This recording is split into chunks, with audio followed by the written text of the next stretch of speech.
안녕하세요. 이유 있는 영상 시즌2입니다. 반갑습니다. 저번 거 우리 야외과 하지 않았나? 네, 야외죠. 오늘은 그때 약속한 것처럼 실내편을 해야 되지 않을까. 실내편 같은 경우 내가 야외에서 제일 중요하게 여겼었던 게 그때 태양의 위치, 해의 위치잖아. 일단 실내라고 하면은 우리가 크게 따지면 돈을 주고 쓰는 공간을 얘기하는데, 그게 이제 세트장, 스튜디오를 얘기하는 경우도 있고, 혹은 일반 시설들, 예를 들면 뭐 카페라던가 뭐 당구장이라던가 뭐 영화관이나 이런 데를 어찌됐건 돈을 주고 빌리는 실내 공간을 모든 걸 의미하는데, 제일 중요한 거는 나 같은 경우는 해의 위치야. 태양의 위치.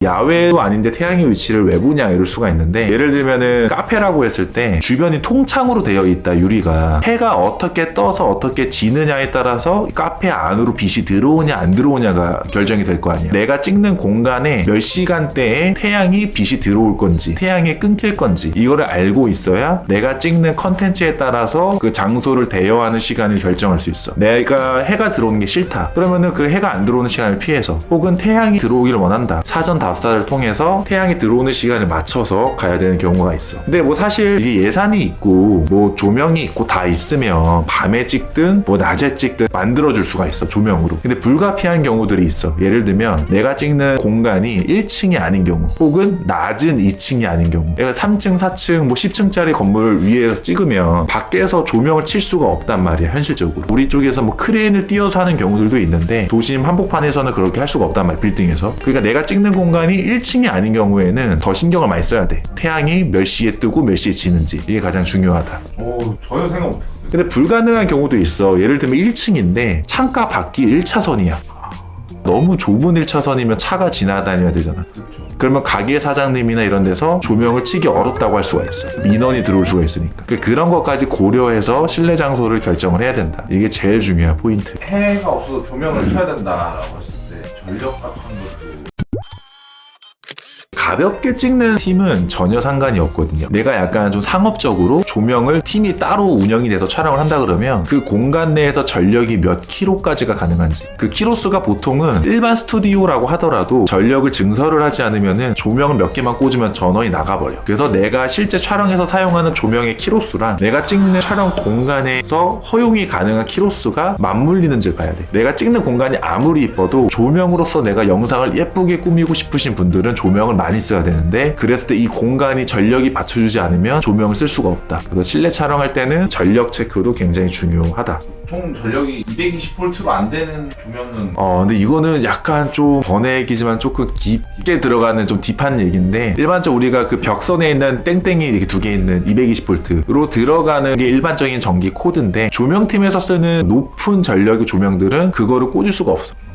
그래서 높은 전력을 쓰려면 코드를 따로 증설을 해둔 실내라던가 혹은 발전차에서 써야 돼. 이거 정도까지 만약에 고민을 좀 하실 수 있다면 이미 현업을 많이 뛰신 분 아닐까? 그죠? 이 정도. 그만큼 이제 전력은 굉장히 중요하다. 발전차가 돌아가거나 그럼 민원이 들어가거나 민원 신고가 온다던가 오거나 이럴 수도 있고 많아. 생각보다 많고.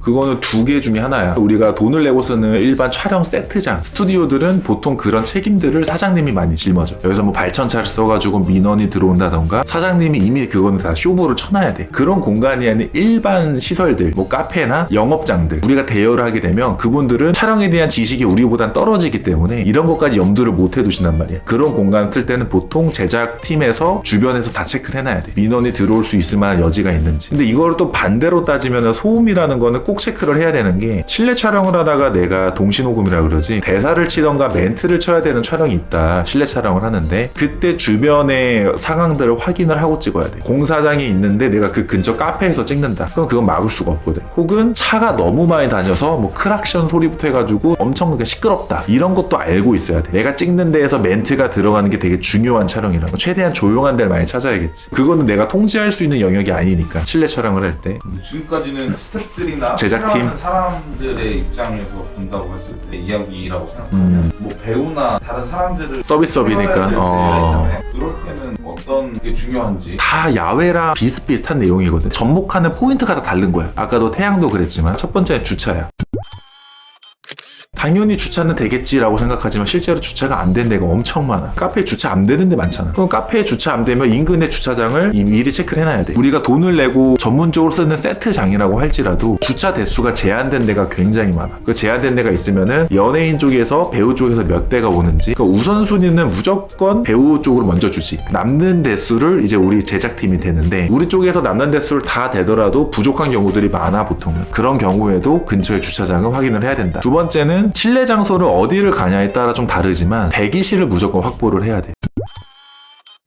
온전한데 거기서 옷을 갈아입고 헤어 메이크업을 받고 쉴 수 있는 공간이 명확하게 있어야 되거든. 근데 그 공간이 찾는 거를 염두를 하지 않으면 여기 스태프들 사이에 껴있을 수가 있어. 그러면 나중에 문제가 많이 생기지. 제조업이기도 하지만 서비스업을 같이 하는 입장이다 보니까. 그래서 세트장 같은 경우는 당연히 메이크업실이 따로 있지만, 예를 들면 뭐 카페라고 했을 때 되게 쬐끄만한 카페를 만약 섭외한다 그러면 옷을 갈아입거나 이러기 쉽지가 않잖아. 당연히 화장실을 써야 될 수도 있고 메이크업 장소를 별도로 만들어주는 장소가 없을 수도 있거든. 그러니까 이런 부분들이 만약에 없는 장소인데 무조건 써야 된다 그러면은 모델이나 배우들한테 미리 사전에 통보는 해주는 게 좋아. 대기실이 따로 없어서 좀 협소하더라도 좀 양해 좀 부탁드립니다 라고 하는 경우들이 있고, 나 같은 경우 팁은 그 전에 어떤 공간에서 만약 찍고 넘어오는 케이스라던가 거기가 첫 촬영이다 그러면 애초에 헤어 메이크업이랑 의상을 미리 다 체크해서 현장에 오게 하지. 그러니까 현장에서 준비하는 게 아니라 의상도 미리 입고 오시고 미리 어디 뭐 샵이나 이런 데 가가지고 받고 오셔라. 불필요한 액션들을 많이 없애려고는 해. 협소한 공간에서 꼬이게 되면. 그럼 이제 실제 촬영에 들어가서 중요한 부분이 있을까요? 근데 진짜 다 까는 것 같긴 하는데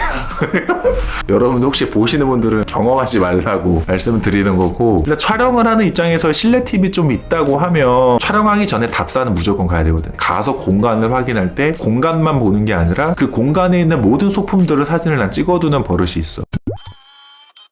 왜냐면 내가 촬영을 할 때 이 소품들을 쓸 수 있는지 이제 사무실에 돌아와서 한번 고민을 해볼 수가 있거든. 쓸 수 있는 게 있으면 소품을 굳이 안 사도 되잖아. 뭐 그런 정도의 세이브할 수 있는 부분이 있고, 촬영을 하다 보면은 테이블이나 뭐나 이렇게 위치를 바꾼단 말이야. 근데 모든 촬영장의 또 암묵적인 룰은 원상 복귀하고 가셔야 돼. 근데 그걸 원상 복귀를 못 해버린다던가 하는데 오래 걸린다던가 해버리면 또 비용이 발생을 하고, 처음에 있었던 장면의 사진을 꼭 찍어놔서 내가 촬영이 끝났을 때 그 공간을 원상 복귀를 하고 가셔야 된다. 이건 촬영을 하는 쪽에서 되게 중요한 내용 중에 하나고요. 동선, 내가 처음에도 얘기했었는데 시간이 돈이다 라고 했었던 것도, 빠르게 촬영을 하고 필요한 것만 찍고 넘어가는 게 돈이고 시간을 아끼는 건데, 실내 장소라고 하면은 동선이 한정적이잖아. 그건 사람들이 생각할 수가 있어. 안일하게, 야 우리 오늘 실내밖에 없으니까 뭐 금방 편하게 하겠지 생각할 수 있는데, 실내의 단점이 뭐야? 그러니까 빛이 없어. 야외는 낮에 찍으면 조명을 크게 안 치더라도 그냥 인물이랑 카메라만 가서 찍으면 된단 말이야. 근데 실내는 빛을 다 만들어야 돼. 원래 조명팀을 써서. 쉽게 말해서 내가 태양을 계속 설치를 해줘야 되거든. 근데 설치를 하는데 시간이 걸린단 말이야. 태양을 만드는데. 그럼 내가 동선을 1층, 2층이라는 공간이 있으면 1층에서 찍다가 2층 찍다가 다시 1층 왔다 2층 찍다 이렇게 해버리면 시간이 훨씬 오래 걸려. 그래서 내가 스케줄링을 할 때는 동선을 봐서 공간을 세팅할 때 1층에서 밀어 찍을 수 있는 건 최대한 밀어 찍고, 2층에서 찍을 거 최대한 밀어 찍고 이렇게 이동을 해야 되고, 어떤 한 스팟을 찍었을 때 여기서 찍을 수 있는 것들을 먼저 몰아 찍는 게 좋아. 조명이나 촬영적으로 세팅을 하는 데 있어서 시간을 많이 벌 수 있다. 그런 정도의 팁이 있을 것 같아. 스토리상으로 뒤에 나오는 장면들도 다 찍어놓고 넘어간다. 그 스토리의 순서대로 찍으면 망하는 거야.